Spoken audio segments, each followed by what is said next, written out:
सभी को praise Lord. Praise the Lord. आपके पास आपका बाइबल होगा, उसमें व्यवस्थित विवरण 31 और उसका 1-2 तक।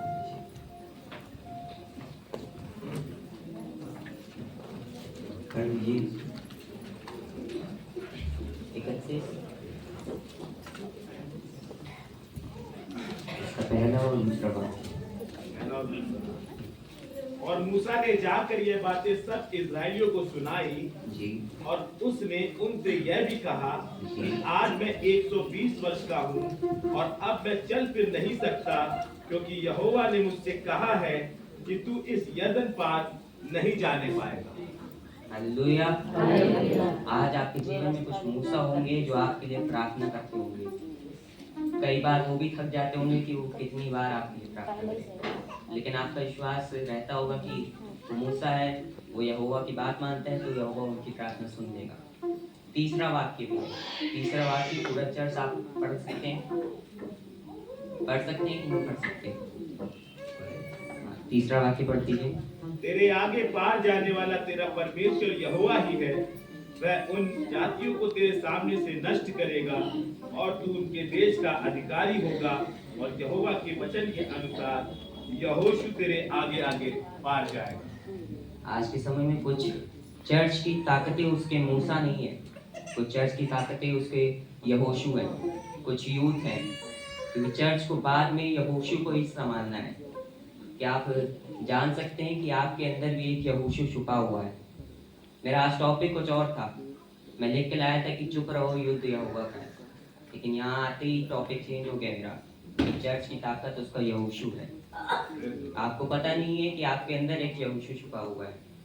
आज मैं यहाँ पर प्रचार कर रहा हूँ, परसों 10 साल बाद ये छोटा सा बच्चा है, ये मेरे जगह पे यहाँ पर प्रचार करेगा, क्योंकि ये यहोशू है। यहोवा के वचन के अनुसार ये अभिषेक करा गया है कि यहाँ पर प्रचार करेगा। और ये भी काफी नहीं है, मूसा आपके लिए प्रार्थना करने के लिए सिर्फ मना ही नहीं करेगा। मूसा क्या करेगा? वो 120 साल का हो गया, कुछ दिनों के बाद उसकी मृत्यु भी होगी। 34 अध्याय का 8वां और 9वां वाक्य पढ़ते हैं।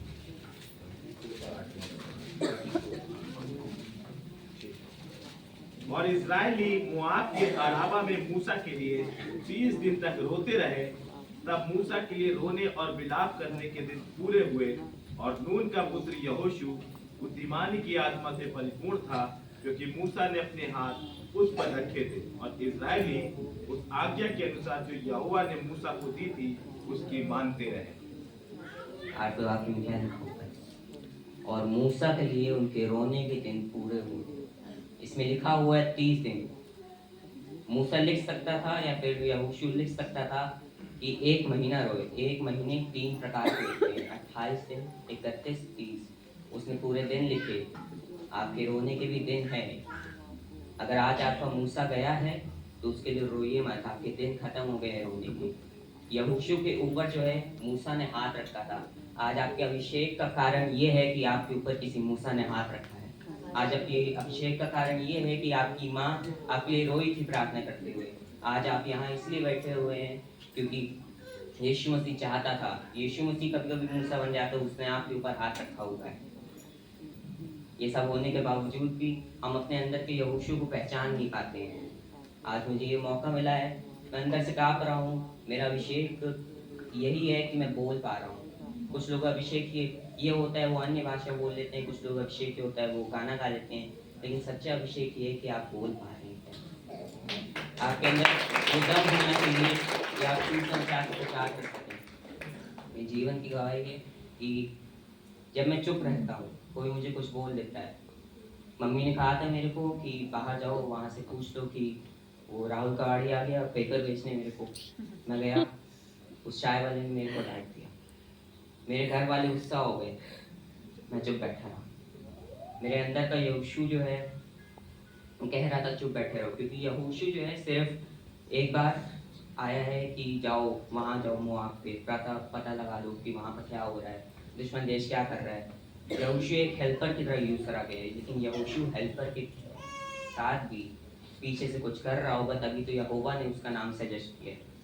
मूसा ने नहीं कहा था कि यहोशू को ले लो, यहोवा के वचन के अनुसार यहोशू चुना गया था।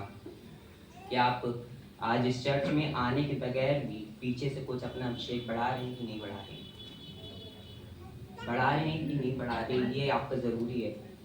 आपको पवित्र आत्मा से करना है, आपको वर्शिप करनी है। वर्शिप में क्या होता है कि दाऊद जब आराधना करता था तब वो रोता था। अगर आज आपके जीवन में आप फोन में कोई सफिशिएंट म्यूजिक चला रहे हैं और आपके आंसू आ रहे हैं आंखों में, तो परमेश्वर की उपस्थिति है। आप यहोशू की तरह बन चुके हैं।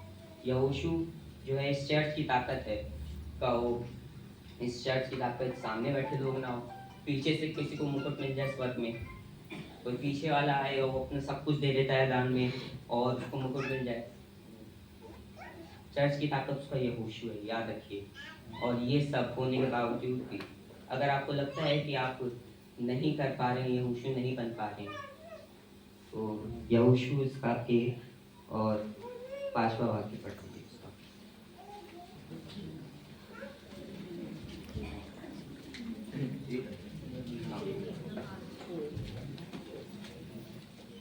तेरे जीवन भर कोई तेरे सामने ठहर न सकेगा। जैसे मूसा के संग रहा वैसे ही तेरे संग भी रहूंगा, और न तो मैं तुझे धोखा दूंगा और न तुझको छोड़ूंगा। मूसा का ऐलान भी आपके ऊपर हो गया। जैसे मूसा के साथ ये हुआ था वैसा अब आपके साथ ही चलेगा वो। जैसे मूसा के साथ जब मूसा हाथ उठाता था उसके हाथ में ताकत नहीं थी, वो यहोवा की ताकत थी। जब वो हाथ उठाता था तो नदियां जो है पार हो जाती थी। अब वो यहोशू के अंदर भी ताकत आ गई। यरदन नदी यहोशू नहीं पार करी थी, मूसा ने नहीं करी थी। हालेलुया। समझ में आ रहा है आपको? बात कर पा रहा हूँ मैं सही से? ठीक है। और यहोशू बनने के लिए हमें कई बार अपने अंदर की आदतें देखनी पड़ती हैं। कई बार हमें देखना पड़ता है कि मेरे अंदर कुछ दिक्कतें तो नहीं, कुछ आफतें तो नहीं। कई बार हम क्या करते हैं कि जब कोई चर्च की सर्विस चल रही होती है ऑनलाइन, किसी चर्च की कहो ऑनलाइन सर्विस चल रही हो, तो अभी वर्शिप हो रही है बेटा, अभी तुम जाओ दूध ले आओ, अभी चाय बना देंगे, अभी वर्शिप हो रही है, प्रचार होगा तो तुम बैठ के देख रहे हो। हम लोग की दिक्कत क्या होती है, हम लोग सब चीज़ों को मेन नहीं रखते, हम लोग मेन रखते हैं जो प्रचार हो रहा है। आपकी प्रार्थना, आपकी वर्शिप, आपका प्रचार, ये तीनों चीज़ मेन है। कई बार दुष्ट आत्मा सिर्फ वर्शिप में ही निकलती है, प्रचार में कभी नहीं निकली। जब वर्शिप होती है तभी दुष्ट आत्मा निकलेगी। प्रचार में सिर्फ या तो होगा हीलिंग या तो भविष्यवाणी होगी। प्रार्थना से क्या होता है? प्रार्थना वो सब कर सकती है जो यहोवा कर सकता है। आज अगर आपकी प्रार्थना है तो आप हैं। प्रार्थना एक गीली मिट्टी के गोले की तरह है। जब तक वो प्रार्थना सख्त रहेगी आपका जीवन दम चलता रहेगा, और जब तक आपकी प्रार्थना छोटी होती रहेगी, प्रार्थना में थोड़ी सी डिफेक्टिव आएगी, तो आपका जीवन थोड़ा डगमगा जाएगा।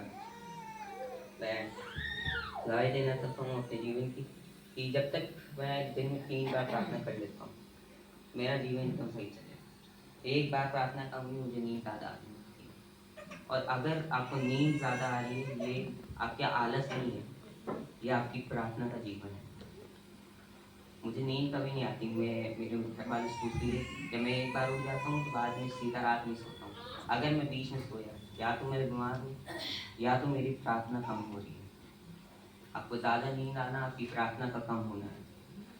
और तीसरी बात, अपने अंदर यीशु मसीह को भी ढूंढिए। आप चर्च बैठे हैं इसका मतलब आप अपने घर के यीशु मसीह हैं। मैं ये नहीं कह रहा हूँ आप उसके जितने पाक और पवित्र हो गए। मैं ये कह रहा हूँ कि आप अपने घर के उद्धार का कारण हैं। मैं ये कह रहा हूँ कि जब आप अपने घर में हाथ उठा के प्रार्थना करते हैं तो आपके हाथ उठने से आपका घर उठा हुआ है।